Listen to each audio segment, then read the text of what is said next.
Anyway, magandang umaga po sa inyong lahat. Welcome po to our Lighthouse Sundays. Pwede po ba tumayo tayong lahat at bumati ka ng, ilan ba? Tatlo na lang, tatlo po. Tatayo po tayong, let's all stand up. Bumati po tayong tatlo, sabihin mo sa kanya, Advance Merry Christmas and Happy New Year. Wish, wish, wish. Amen. Sa mga online viewers natin via Facebook Live, pwede po pakisabi rin dyan, Advance Merry Christmas and Happy New Year. So na-miss ko po kayo. Last week, kami po ay nasa Manila. Nag-dedicate po ako ng isang napakapoging bata. Okay, at balita ko, nag-share po sa inyo si Coach Gerson and si Daddy Bishop and Mami Telma. Tama po ba? And they talk about loyalty. Sino po dito? Loyal. Gusto nyo ba, banatan ko na naman yung topic na yon o hindi na? Naka-recover na po ba kayo?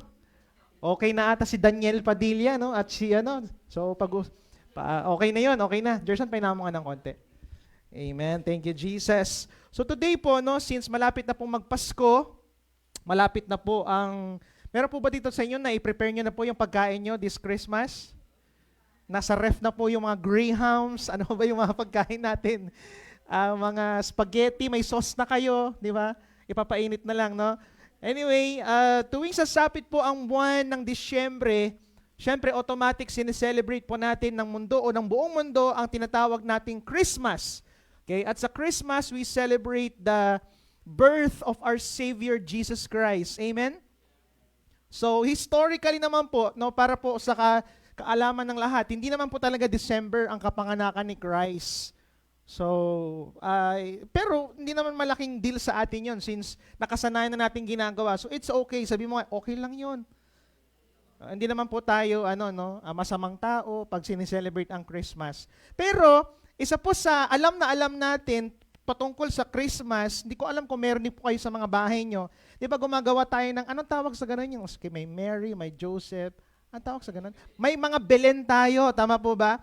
At kadalasan na nakaalaman natin about the birth of Jesus Christ, ipinanganak po si Jesus Christ ng napakasimple. Tama po ba? Okay lang kayo? So isinilang si Jesus sa sabsaban. Pero yung mga Belen natin ngayon, may mga pa-Christmas lights na rin. Ang ganda-ganda na rin. Tama po ba? Pero alam niyo po ba, okay, naka-excite ako to share this word, pero alam niyo po ba, paano kung sasabihin ko sa iyo na historically and biblically, okay, ang bongga ng kapanganakan ni Jesus? Oh. Taliwas ito sa nakasanayan natin na ang kapanganakan ni Christ ay napakasimple. Pero alam niyo po ba, walang tao sa kasaysayan ang may bonggang kapanganakan tulad ng ating Panginoon. At kahit pa ang mga sanggol na anak ng mga maharlika, kung papaano ito pinaghandaan bago iluwal, ay hindi papantay sa kapanganakan ng ating tagapagligtas. Amen? Kaya ngayon, magugulat kayo, magiging proud kayo. Bakit? Kasi itong tagapagligtas na to ay tagapagligtas mo din. Kaya naman this Sunday, samahan niyo po ako sa isang napakagandang word. Actually, this word was binigay po sa amin to ni Bishop Manny to share with you. At inayos ko na lang ng konti. So, sa ating pag-aaral at para ipakita ang supremacy ni Christ na siya ay isinilang. So, let's talk about this morning our message entitled, When Christ Was Born. Palakpakan po natin si Lord. Come on! Mamaya po, pag-alis kayo dyan, yung mga ibibenta ko po dito, nandiyan po sa labas. Okay po ba yan? So when Christ was born, sige, before anything else, let's close our eyes, let's pray. Panginoon, excited kami sa word today. Dalangin po namin na maintindihan namin at Lord, makita namin, Lord, yung ganda, yung tindi, Lord, ng kapanganakan mo. Lord, madalas sa amin, ang naalaman namin, napakasimpleng kapanganakan nito. Pero this will lead us, Panginoon, na mas proud, mas excited, at mas masaya namin celebrate ang Pasko kasi nakita namin how important, how great, Lord, ang birth mo sa mundong ito. Lord, thank you for this day. Ano man yung problema o pagsubok namin today, Panginoon, we set aside everything. We just want to hear from you. Lord, today kausapin mo kami, today pagalingin mo kami, today ayusin mo ang bawat isa po sa amin. This is our prayer in Jesus' mighty name we pray. And everybody says, Amen and amen. Palakpakan naman po natin ang Panginoon. So itong message po natin ay may pagka preaching at may pagka teaching, more on teaching po siya. So sino-sino ang sumali sa kamanganakan ng ating Panginoon? Number 1, 4 na bagay lang to and we're done, is the political realm. Sabi mo nga, political realm. Alam niyo po ba na ang mundo ng politics ay sumali o lumahok sa kapanganakan ni Christ? Makikita natin yan sa Luke 2 verse 1 to 7. In those days, Caesar Augustus issued a decree that a census should be taken of the entire Roman world. This was the first census that took place while Quirinius was governor of Syria, and everyone went to their own town to register. So Joseph also went up from the town of Nazareth in Galilee to Judea to Bethlehem, the town of David, because he belonged to the house and line of David. He went there to register with Mary, who was pledged to be married to him and was expecting a child. While they were there, the time came for the baby to be born, and she gave birth to her firstborn, a son. She wrapped him in clothes and placed him in a manger because there was no guest room available for them. Sa mga umaatid po ng CGs, na-share po ng mga mentors po ninyo yung when the child was born, right? Pinag-usapan natin dun yung, I think, 7 prophecies that was fulfilled when Christ was born, right? Ito naman, iba naman to. Pag-uuralan natin, sino nga ba yung na-involve? Kay sino yung nakisiksik? Ano yung nangyari during the time of Jesus born o kapanganakan ni Christ? So, nung kapanganakan pala ni Christ, there was an emperor. Siguro sa panahon natin, pwede natin siyang tawaging presidente. There was an emperor named Augustus Caesar. Yan, ganda naman nung nasa buhok niya, no? Augustus Caesar, siya po ang emperor that time, na ni-required niya ang buong Rome na magkaroon ng census. Sa panahon natin, kay ang Rome, pwede po siyang China or America.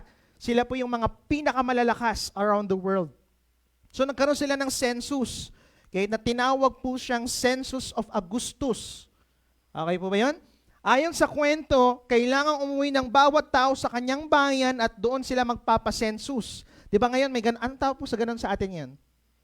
Census din ba? Oh, yun nga, census nga din. Di ba? Aalamin kung ilan na nakatira, tama po ba? So, nagkaroon ng census. Pero sa panahon na ito, malaki ang problema na haharapin ni Mary at si Joseph. Tingnan sa akin, bakit? Kasi lumalaki na yung, hindi po ako, no? Lumalaki na yung tiyan ni Mary. Okay? At di pa talaga sila officially kasal. Sila ay nasa Nazareth. So, kailangan nilang umuwi. So, unang-una, anxious si Joseph ay naalisin na sa Nazareth si Mary at dalhin sa Bethlehem dahil lumalaki na rin ang tiyan upang iwasan ang pressure ng skandal. Ano ba yan? Nagpakasal? Hindi pa sila kasal pero nabuntis. So, malaking issue po yun. Pangalawa, ayon sa batas, hindi naman kailangan sumama ni Mary at kay Joseph kasi si Joseph ay sapat na para maitala sa census pero nagkaroon sila ng reason na umalis ng Nazareth. Tayo sa akin, bakit ulit? Bakit? Para maiwasan si Marites.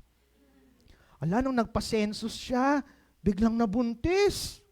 So malaking issue na naman yan. Pangatlo, naging paraan ito ng Diyos na alisin si Mary sa Nazareth dahil sa order ni Augustus Caesar na posibleng kamatayan na pwedeng mangyari sa Nazareth. So malaking issue pala yun. So during this time, si Mary and si Joseph ay betrothed. Okay, sa panahon natin ngayon, may tinatawag tayong engaged. Tama po ba? Engagement. Pag sinabing engagement, ito yung lalaki, magpa-promise siya sa babae na pakakasalan niya. Tama po ba? Pero pwede pa siyang umayaw. Naintindihan niyo po ako? So sa mga engaged po dito, joke lang, no? Pwede pa. Pero pag sinabing betrothed, ang kinaibahan ng betrothed sa engagement, yung betrothed, wala na siyang choice, yun na talaga yun. Para na silang kasal, pero hindi pa sila pwede magsama or what. Para na silang kasal, pero kailangan lang ng legal muna. Pero talagang committed na sila sa isa't isa. Naintindihan po natin? So betrothed na sila nung time na yun, talagang malaking problema yun. So grabe, magugulat po kayo. Pero after nun, magpapakasal na sila kapanganakan ni Christ. So magugulat tayo na pati pala ang political realm sumama at sumali sa kapanganakan ng Messiah. Bakit nangyari nung panahon na ipinanganak ang Messiah? Okay po yun? So sabi mo nga, grabe. So yun yung unang nangyari. Okay? Yan ang unang nakilahok at sumali sa kapanganakan ni Christ. Nagkaroon ng first ever recorded census. Pangalawa is the religious realm. Sabi mo nga, religious realm. Maging mundo ng religion sumali. So siya ang long-awaited. Tinatawag po siya na Messiah. Sabi mo nga, Messiah. Ang iba, Messiah daw, no? So siya ang long-awaited Messiah na inaabangan nila. Alam niyo po ba, bago nangyari ito, 1,060 years ago, na-defile ang temple ng Israel. You know why? Tayo sa akin, bakit? Kasi ang nangyari, dinumihan nila ang temple. Nagpatay sila dito ng baboy, gumawa sila ng masamang mga bagay during that time. Kasi po, ang nangyari nung time na yon, nung nawala ang Alexander the Great Empire, sumunod po doon ang Seleucid Empire. Yan, para mas maintindihan natin, konting historical background. At ang Seleucid Empire, pinipilit ang mga Hudyo na dumihan ang kanilang paniniwala, ang kanilang pananampalataya sa Panginoon. So parang, to make the long story short, para mas maintindihan na, sinasabihan sila na mag-backslide na sila sa pagiging Hudyo. Gawin nyo ng masama. Ang ginawa nila, dinumihan nila ang temple hanggang sa merong isang pamilya ang lumaban against the Seleucid Empire na ang tawag po natin ay the Maccabees family. Okay? Actually, kasama po ito sa hindi na isama sa Bible, pero yung the Book of Maccabees, yan. Meron po yan, book na ganyan, no? At ang nangyari, at nung nagkaroon ng revolt or away para sirain at para muling linisin ang temple, ang tawag po dito ay the Maccabean Revolt. Yan, ang ginawa nila, nakipaglaban sila, as in patayan talaga, para muling ibalik, ang kalinisan ng Kristyanismo. Tapos ang unang-una nilang ginawa, nilinis nila ang temple, kasi nga ang temple, naging sex place, naging madumi na talaga ang temple. Ang unang-unang ginawa nila, nilinis nila ang temple, binalik nila ang pagbabasa ng salita ng Diyos. Are you there? So, ang tawag po dyan is the Maccabean Revolt. Amazingly, nanalo sila sa kalaban. And since then, 160 years silang nanalangin na sana may dumating na Messiah na magliligtas sa kanila. Imagine, for how many years? So inaabangan nila to na darating ang isang Messiah. So dalang-dala na sila sa nangyari, kaya umiikot ang kanilang religious festival sa paghintay kay Yahweh na dumating ang Messiah. At nung time na yon, maraming mga faction na umiikot sa mundo o mga religious people na nagpapaikot unang-una ang mga Pharisees. Mga Pharisees, pakita mo yung Pharisees. Yan, mga Pharisees. The Pharisees are the separated one. So they call themselves mga sineperate ng Panginoon Diyos. They belong to the middle class, to medyo mga mayayaman to mga taong na ito, no? And the Pharisees view themselves as separated from the corrupting influences of those who were lax in following God's law and dedicated themselves to complete obedience to the written and oral law. So itong mga to talaga, even yung tithes and offering, grabe pala sila dati, pag tithes pala, kunwari yung bigas, bibilangin talaga nila yung bigas. Tapos 10%, totoo, di ako nang bibiro po sa 10% nun ibibigay nila kay Lord. Ganon sila ka-dedicated, sila yung mga Pharisees. Kaya nga nung panahon ni Jesus, sila yung number 1 kaaway ni Jesus Christ. Kasi si Jesus Christ kakaiba eh. Kakaiba ang style ni Jesus Christ nung pumasok siya. And estimated, meron po silang 6,000 estimated number during that time. Next is the Sadducees. Para malungkot sila, no? Sadducees. They came from the line of Zadok, priest of David and Solomon. So they are the sons of Zadok, were priestly hierarchy in the time of captivity. So less numerous sila than the Pharisees. They were from the aristocracy and held political power as the governing group in the civil life of Judaism under their Herods. So sila madalas yung makikita natin na nasa mga, ang tawag doon, nasa politics. Pero magagaling po yung mga yan. Pero galing po sila sa priestly, of David and Solomon. Next is the scribes. Ang mga scribes naman is a full-time work or full-time worker ng ginagawa nila is to copy the sacred text of the scriptures and ensure its impurity. So sila nagsusulat. Sila yung naghanap. Sila yung mga naging ginamit ni Lord para mabuo ang Bible. Okay po ba yun? So they are the Sadducees. They are the scribes. Okay, ang kanilang interpretation ang tatawaging moral or tradition law. So pumapangalawa sila sa importanteng tao, una ang mga prophets na sumulat at ang kanilang mga interpretations. So prophets ang sumulat, sumunod sila ang nagsulat din, no? At sila ang nag-compile ng mga books in the Bible. Meron pa mga essenes, mga zealots, pero lumalabas dito, imagine mo, religiously speaking, inaantay talaga nila ang pagdating ng pagsilang ni Christ. Itong mga taong ito, mga religious people, they are waiting for the coming of that Messiah. Nakakalungkot, nung dumating ang Messiah, inaway nila. Di ba? So, grabing supremacy. Sabi mo nga, grabe. So, second to the last, pangatlo, sino-sino ang sumali sa kapanganakan ng Panginoon is the realm of literature. Sa pang-apat, medyo tatagal tayo ng konti, pero mabibigla po kayo, no? Genesis 3:15, sabi niya, and I will put enmity between you and the woman, and between your offspring and hers. He will crush your head, and you will strike his heel. Papapansin niyo, itong verse na ito pala, 4,000 years before the birth of Christ, sinabi ng darating siya. Sabi niya, ipapanganak ng isang babae, at ang tawag sa kanya ay seed of the woman. At galing sa literature ng Genesis na isang ancient book na pinakamatandang book sa buong mundo. That's the book of Genesis. Next year po magkakaroon tayo ng topic, no? Ang ganda about the, alam mo anong tawag doon? Genesis, Exodus, Leviticus, Number. Pagkakasapan, mga Pentateuch, pag-uusapan po natin yan, no? Ano nga ba yung mga significance ng mga book na yan sa panahon natin ngayon? Amen?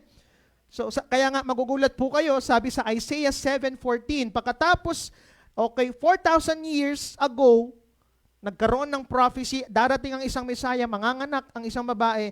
Pagkatapos nun, sumulat si Isaiah 700 years before the birth of Jesus. Ito sabi niya, therefore the Lord Himself will give you a sign. The virgin will conceive and give birth to a son and will call him Emmanuel, which means God with us. Mambihira. So sinabi pala, ang Isaiah ay isang respected book, punong-puno ng hula, authentic yung book, at naging best supplied book sa buong mundo na nilagay sa mga sinagoga. So talagang legit siya, authentic. At ang book na binasa ni Christ during the time in the Nazareth. Alala niyo po ba yun, yung binasa niya? Today is the day the scriptures was fulfilled. Yun.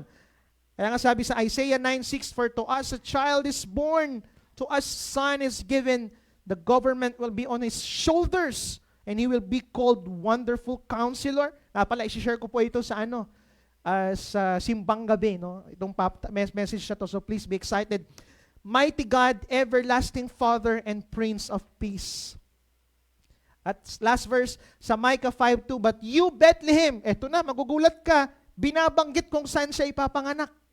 Sinabi niya, ikaw Bethlehem, Ephrathah, though you are small among the clans of Judah, out of you will come for me who will be a ruler over Israel, whose origins are from old, from ancient times.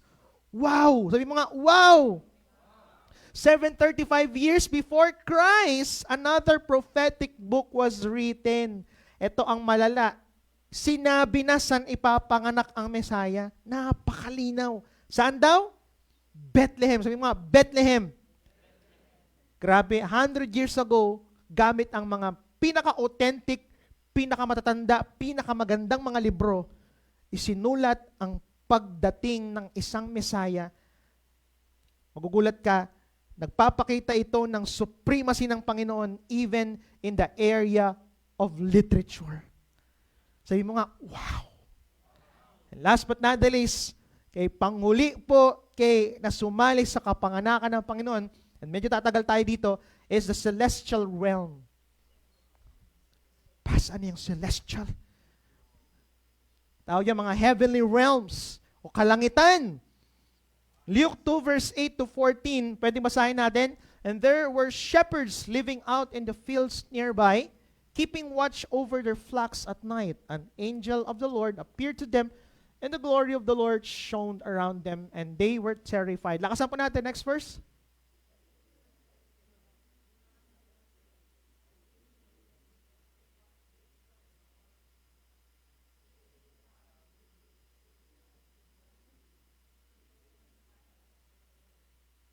This will be a sign to you. You will find a baby wrapped in clothes and lying in a manger. Suddenly a great company of the heavenly host appeared with the angel praising God and saying, Glory to God in the highest heaven, and on earth peace to those in whom His favor rests. God bless His word. So magugulat po kayo, sa kapanganakan ni Christ, nakipag-participate ang celestial bodies. Noong time na to, angels, nagpakita ang libo-libong angels, nagsasaya sa kapanganakan ni Christ. At hindi lang yun, makakakita tayo ng mga astronomical activity. Bakit? Sabi niya, meron daw sun, meron daw stars. Kaya nga, wala tayong stars sa Christmas natin. Pero usually sa mga Christmas tree, may mga stars. Tama po ba? Sinong gusto po mag-donate? Ayan, wala tayong budget. Medyo mahal yung star eh. Hindi kasi si Jesus yung star natin. Nakagawa ko ng paraan. Amen.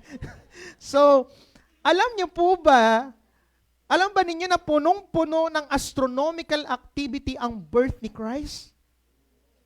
Matthew 2 verse 1 to 2. After Jesus was born in Bethlehem in Judea during the time of King Herod, Magi, ito po yung mga wise men. Hindi po ito yung nilalagay sa pagkain. Hindi po yun. Magi sabor, hindi rin po yun. Magi, ito yung mga wise men from the east came to Jerusalem and asked, Where is the one who has been born King of the Jews? We saw his what? Star when it rose and have come to worship him. Matthew 2 verse 9 to 12, sabi po dyan, after they had heard the king, they went on their way in the star. Ito nangyari kasi nagtanong sila kay Herod.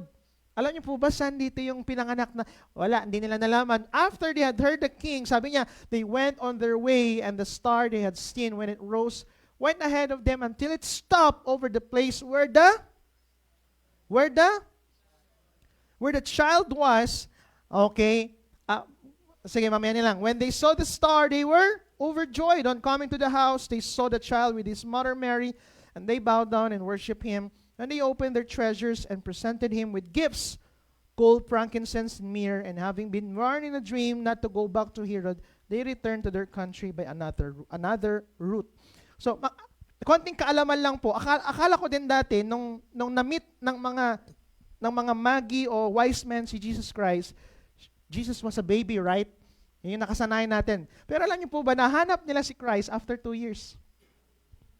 2 years after siyang pinanganak, saka siya nahanap.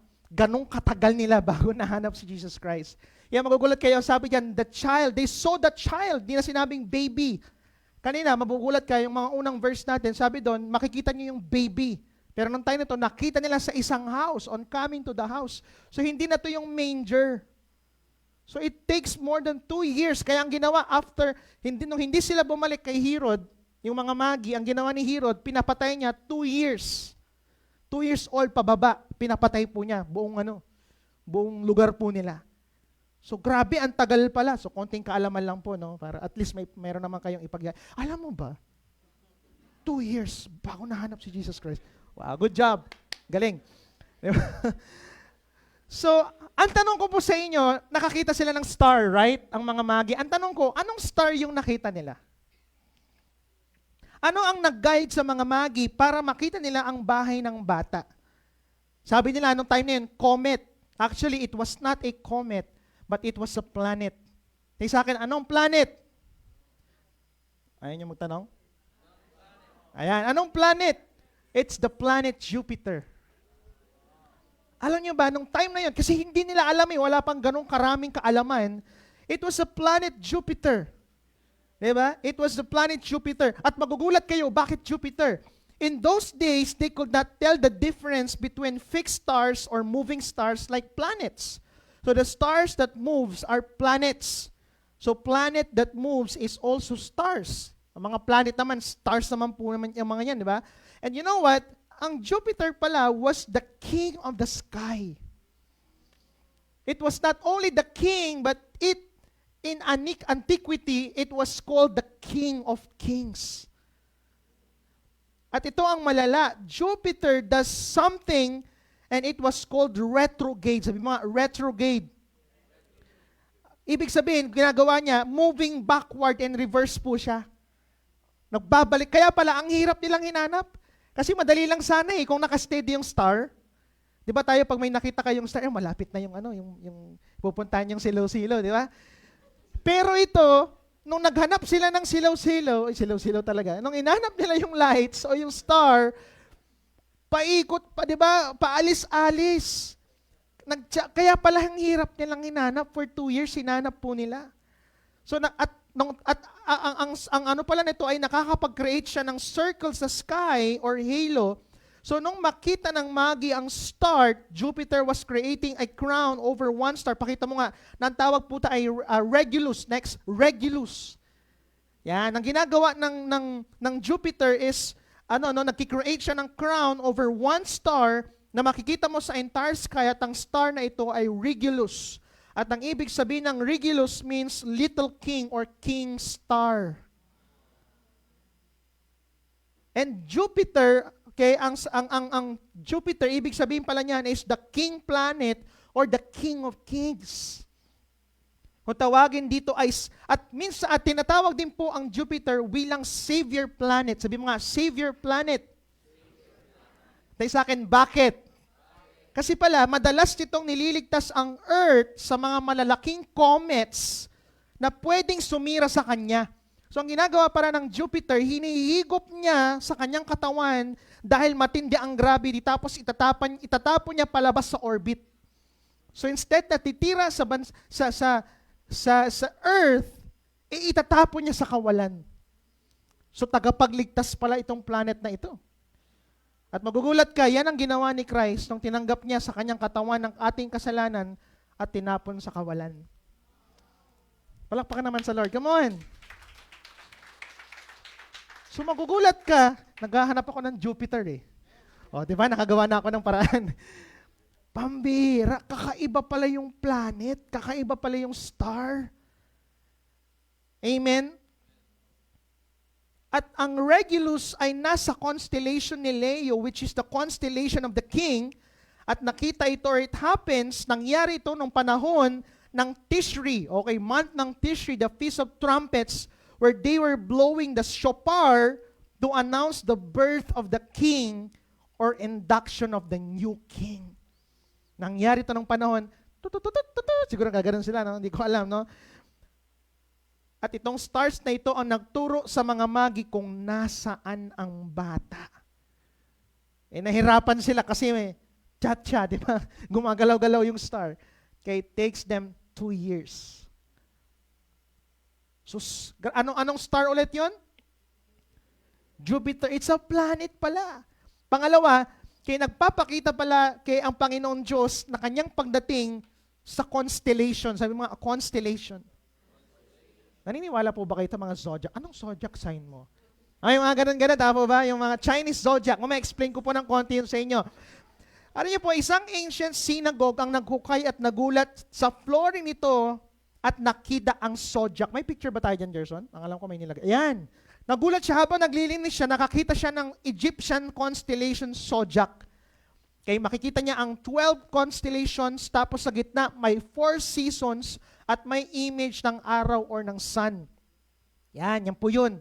Ang tanong, bakit nandun yun? Nung panahon pala, wala silang calendar.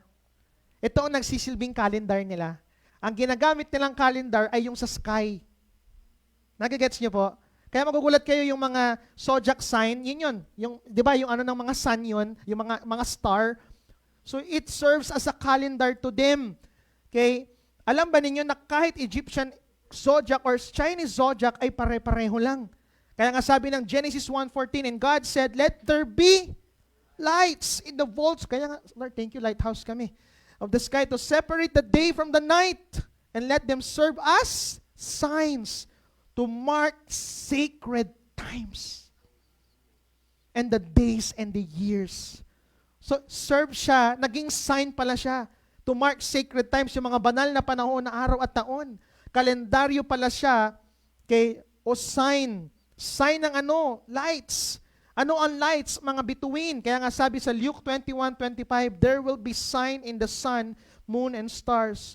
On the earth, nations will be in anguish and perplexity on the roaring and tossing of the sea. Romans 10:16-18, but not all the Israelites accepted the good news, for Isaiah says, Lord, who has believed our message?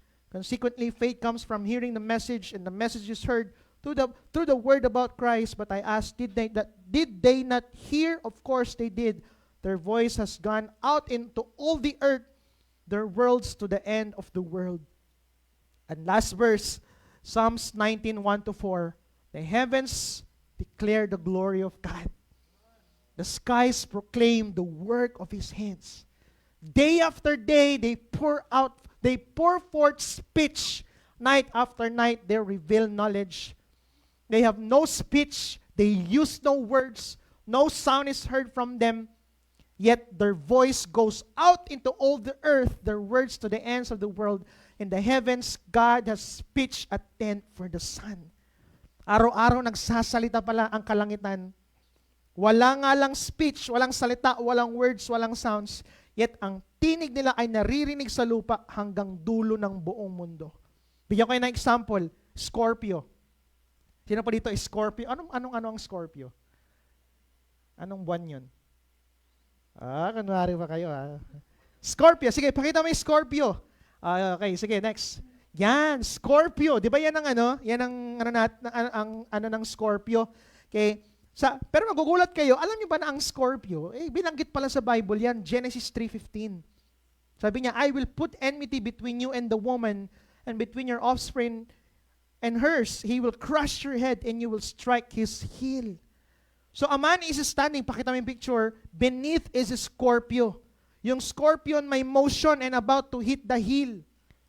Titirahin niya na, sisirain niya na. Pero yung paa niya aapakan ng scorpion.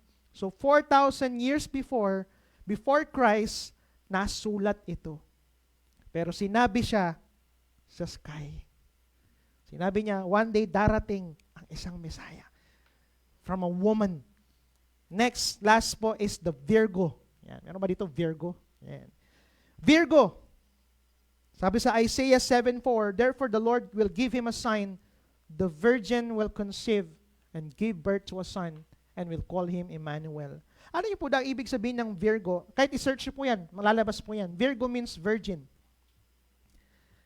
Tignan mo yung hawak ng virgin sa kamay, di ba? There was a branch. According to Isaiah, Jesus called the branch the son of David. This constellation is saying that a virgin will be bearing a child that will be called branch. And the birth of Jesus was already portrayed in the sky. Magugulat ka, taon-taon sinasabi, hindi natin nakikita at ayaw natin makita. Kasi ang nakikita natin lagi sa mga stars ay ang mga sarili natin. I am the star. Kasi ang nakikita lagi natin, di ba, tayo ang mega star, tayo ang superstar, ang diamond star. Pero magugulat ka, stop looking to yourself on the stars. Jesus is the star. Palapakan natin si Lord. Come on. Itong mga star pala na ito, na di ba, na sinasabi ng mga tao year after year, itong star pala na ito ay walang iba kundi ang Panginoon Diyos. Kaya nga, ni-reveal to ni Christ sa Revelation 22:16 on my conclusion, sabi niya, I, Jesus, have spent my angel to give you this testimony for the churches. I am the root and the offspring of David and the bright morning star. Alam niyo ba that Jesus is the bright and morning star? So lumalabas ngayon, balikan nga natin, sino-sino ang sumali sa kapanganakan ng Panginoon? Number 1, political realm. Kagulo, nagkaroon ng census. Pangalawa, ang religious realm. For how many years, umiiyak sila ng isang tagapagligtas. And then Jesus was born. Ano pa ang realm of literature? Grabe, ilang beses sinulat sa mga sikat na libro at darating ang Messiah. And last but not the least, the celestial realm. Ngayon, sa akin pong pagtatapos, kung yan ang naging impact sa iba't ibang realm ng mundo nung isinilang si Christ, tanong ko po sa inyo, papaano na lang kung naisilang siya sa puso mo at naghari sa buhay mo? The birth of Jesus is 1,000 years in the making.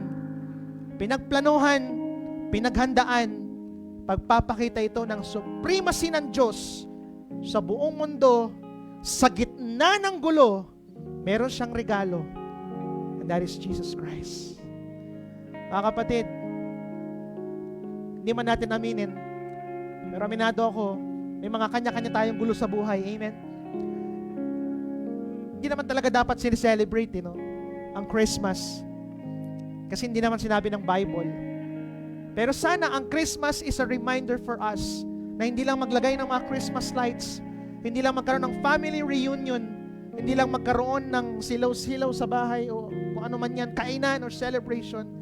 Sana Christmas is a reminder that one day there was this child who was born and He saves you and me and changed the course of humanity. Palakpakan natin si Lord. Kaya naman sa araw pong ito, pwede ba tanggapin natin ang regalo sa ating puso at buhay?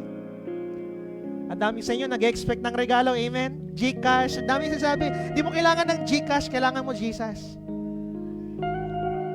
Ay, Christian kayo But really, what we need now is Jesus Christ.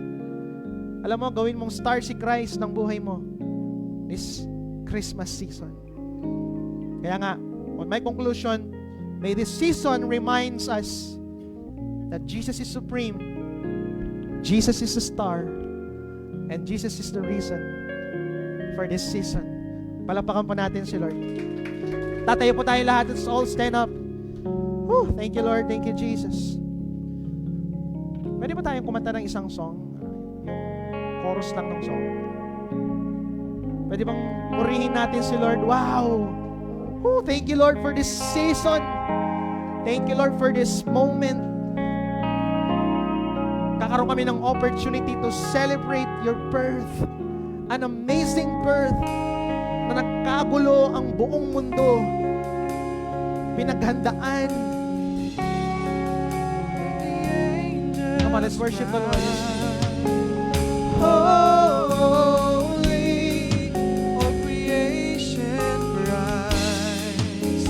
Holy, you are lifted high. Holy, holy forever. Hear people sing. Holy,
Father, we worship you today.